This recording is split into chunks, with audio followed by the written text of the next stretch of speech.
Assalamu alaikum. Welcome to the IHF Academy. I am your biology instructor.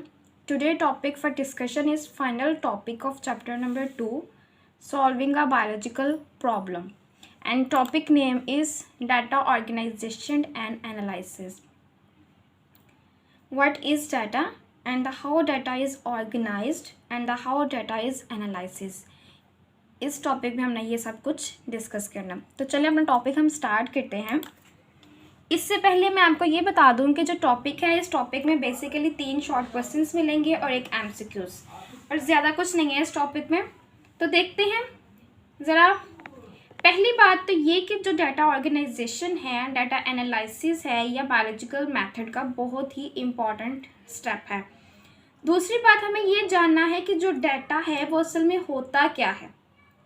देखिए, data could be any information, कोई भी information हो सकती है, जैसा कि किसी का नाम हो सकता है, या इसके अलावा कोई डेट हो सकती है, या वैल्यूज़ हो सकती हैं, या ये कोई नंबर हो सकता है। जो कहाँ से बनेगा, जो कहाँ से बना होगा, जो ऑब्जर्वेशन या एक्सपेरिमेंट से मिलके बना होगा।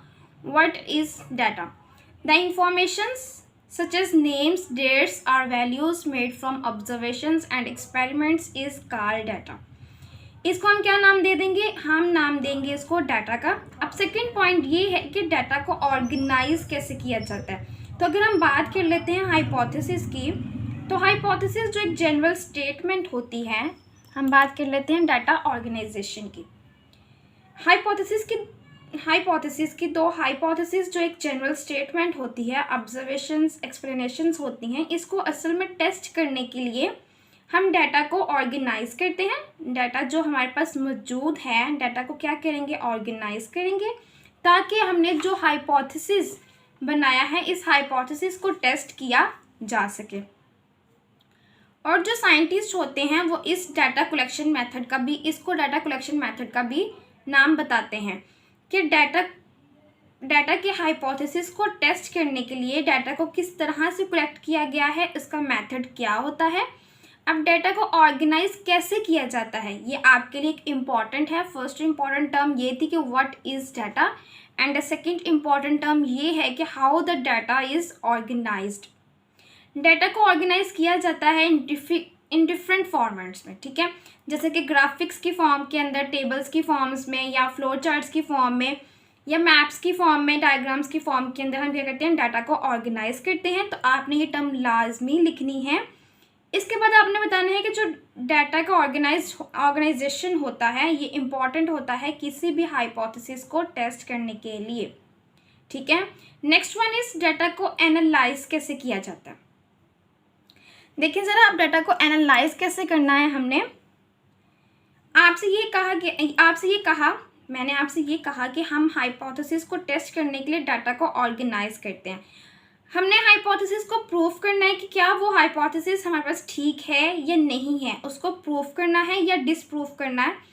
करने के लिए हम डाटा को एनालाइज करेंगे। ये बात याद रखनी है आपने कि हाइपोथेसिस को टेस्ट करने के लिए हम डाटा को ऑर्गेनाइज किया जाता है, डाटा को ऑर्गेनाइज करते हैं।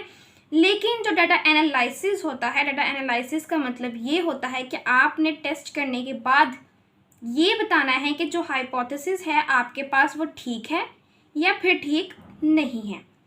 नेक्स्ट वन, इसको सॉल्व करने के लिए हम कुछ मेथड्स का इस्तेमाल करते हैं, जिसके अंदर आ जाएगा हमारे पास रेशो एंड प्रोपोर्शन। अब हम देख लेते हैं रेशो और प्रोपोर्शन की डेफिनेशन क्या होती है। फर्स्ट वन हमारे पास है रेशो। जब आपके पास दो नंबर्स आ गए या दो मेंबर्स आ गए, जैसे कि ए एंड बी, अब दो मेंबर्स हैं आपके पास ए एंड बी। अगर हम इन दो नंबर्स या दो मेंबर्स को एक्सप्रेस करते हैं कोएफिशिएंट की फॉर्म के अंदर, यानी ए डिवाइडेड बाय बी की फॉर्म के अंदर, अगर हम इनको रिप्रेजेंट करेंगे या एक्सप्रेस करेंगे, इसको आप नाम दे देंगे रेशो का। और रेशो को रिप्रेजेंट करने के लिए हम जो साइन इस्तेमाल करते हैं, डैश साइन इज कॉलन। जो हम इसको एक्सप्रेस करने के लिए कॉलन का साइन इस्तेमाल करते हैं। कभी कभार हम डिवीजन का साइन भी इस्तेमाल कर लेते हैं और इस्तेमाल कर सकते हैं, जैसा कि ए डिवाइडेड बाय बी। ये था हमारे पास रेशो। नेक्स्ट हम देखते हैं प्रोपोर्शन को। प्रोपोर्शन का मतलब ये होता है कि जब आपने दो रेशोज़ को इक्वल करना है, जब आप दो रेशो को इक्वली सेट करेंगे, हम उसको नाम दे देंगे प्रोपोर्शन का, और उसको हम इक्वल के साइन से रिप्रेजेंट करेंगे। किस साइन से रिप्रेजेंट करेंगे, हम इक्वल के साइन से रिप्रेजेंट करेंगे। यहाँ पर एक एग्जाम्पल की मदद से देखें, एक बायोलॉजिस्ट है, एक साइंटिस्ट है जिसने मॉस्किटो को इजाज़त दी, परमिशन दी, और जो मॉस्किटो है वो मलेरिया से इन्फेक्टेड है। इन्फेक्टेड मॉस्किटो को इसने इजाज़त दी कि जाके वो 100 स्पैरोज को बाइट कर ले। अब वो ये जानना चाह रहा है कि जब इन्फेक्टेड मॉस्किटो जाकर 100 हेल्दी स्पैरोज को बाइट करेगा, इसके बदले में कितनी स्पैरोज होंगी जिनको मलेरिया हो जाएगा। अब ये है इसका स्टेप नंबर 2, एक्सपेरिमेंट नंबर 2। जो इसका एक्सपेरिमेंट नंबर 1 था, इसमें क्या किया उसने कि 20 स्पैरोज को इन्फेक्टेड मॉस्किटो से इन्फेक्ट करवाया, और 20 में से जो 14 स्पैरोज थी उनको मलेरिया की सिम्टम्स शो हुई, यानी कि 20 में से 14 को हो रही हैं। जो रेशो है वो कितनी आ जाएगी हमारे पास, आपके पास फर्स्ट रेशो आपके पास आ गई 14:20। ठीक है, उसने क्या किया, उसने 20 में से 14 स्पैरोज को क्या करवाया, बाइट करवाया, और हमारे पास रेशो कितनी आ गई 14:20, यानी कि 20 में से 14 को हो गया। अब दूसरी रेशो जो बता रहा है वो ये कह रहा है कि अगर हम 100 को कटवाते हैं देन हमारे पास कितनों को होगा, मतलब कितनी जो हमारे पास स्पैरोज होंगी वो अफेक्टेड होंगी। सपोज दैट वो हम फाइंड कर लेते हैं, फाइंड हमने करना है, अगर 100 स्पैरोज को हम इन्फेक्ट करवाते हैं तो कितनी स्पैरोज को मलेरिया होगा। तो हम एक नंबर ले लेते हैं, suppose that is equal to x। ठीक है, हमने क्या किया, हमने सपोज किया कि हम क्या अमाउंट ले रहे हैं, x ले रहे हैं। ठीक है, तो सेकेंड रेशो आ गया आपके पास x/100। Is it clear. अब देखें, अब हम ज़रा प्रोपोर्शन का इस्तेमाल करते हैं, दोनों रेशोज़ को इक्वल करते हैं, क्योंकि प्रोपोर्शन में हमने ये स्टडी किया कि हम रेशोज़ को इक्वल करते हैं। फर्स्ट रेशो आ गया आपके पास 14:20। इसके बाद आ जाएगा आपके पास x/100। इसका मतलब ये है कि x divided by 100 is equal to 14/20। ठीक है, अब यहाँ पे देखिए, अब जो 100 है वो क्या हो रहा है, यहाँ पे डिवाइड हो रहा है, उधर जाके क्या हो जाएगा, अपोजिट साइड पे जाके वो मल्टीप्लाई हो जाएगा।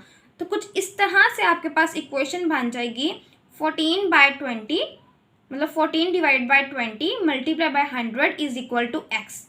तो आपके पास जो आंसर आएगा वो आएगा 70 आ जाएगा। आंसर जो आपके पास आएगा वो आ जाएगा 70। इसका मतलब ये हुआ कि जो 100 स्पैरोज को बाइट करवाते हैं एक इन्फेक्टेड मॉस्किटो जो कि मलेरिया से इन्फेक्टेड है, देन क्या होगा, उस 100 में से जो 70 स्पैरोज होंगी, 70 स्पैरोज को मलेरिया हो जाएगा। अब इस टर्म के अंदर हमने मैथमेटिक के कुछ रूल्स अप्लाई किए हैं बायोलॉजिकल प्रॉब्लम को सॉल्व करने के लिए, या हाइपोथेसिस को प्रूव करने के लिए, या हाइपोथेसिस को डिसप्रूव करने के लिए। हम इसको नाम दे देंगे बायो इन्फॉर्मेटिक्स का। अब बायो इन्फॉर्मेटिक्स क्या होती है, बायो इन्फॉर्मेटिक्स के अंदर हमने मैथमेटिकल इक्वेशन या मैथमेटिकल प्रिंसिपल्स को स्टडी करना है। प्रिंसिपल्स, मैथमेटिकल प्रिंसिपल्स होंगे, उनको इस्तेमाल करेंगे। किसके लिए इस्तेमाल करेंगे, एक्सपेरिमेंट्स के लिए, हाइपोथेसिस के लिए, या बायोलॉजिकल प्रॉब्लम को स्टडी करने के लिए, या फिर एक रिपोर्ट को बनाने के लिए हम यूज़ करेंगे मैथमेटिकल इक्वेशंस। उसको हम नाम दे देंगे बायो इन्फॉर्मेटिक्स का। ये आपको एक एज अ शॉर्ट क्वेश्चन पूछा जाता है, ज़्यादातर तो ये एमसीक्यूज़ में आता है, लेकिन शॉर्ट क्वेश्चन भी कभी कभार आ जाता है। तो ठीक है, ये थे हमारे पास 3 क्वेश्चंस। शॉर्ट क्वेश्चन हमारे पास यही बन रहे हैं इस टॉपिक से, what is data, how the data is organized, and the third question is, short question is ratio and proportion. और bioinformatics as a MCQs या एज अ शॉर्ट क्वेश्चन आपसे पूछा जा सकता है, लेकिन ज़्यादातर एज अ एमसीक्यूज़ पूछा जाता है। तो ये था हमारा आज का टॉपिक। हमने क्या पढ़ा, ये हमारे सेकेंड चैप्टर का लास्ट टॉपिक था, डाटा ऑर्गेनाइजेशन।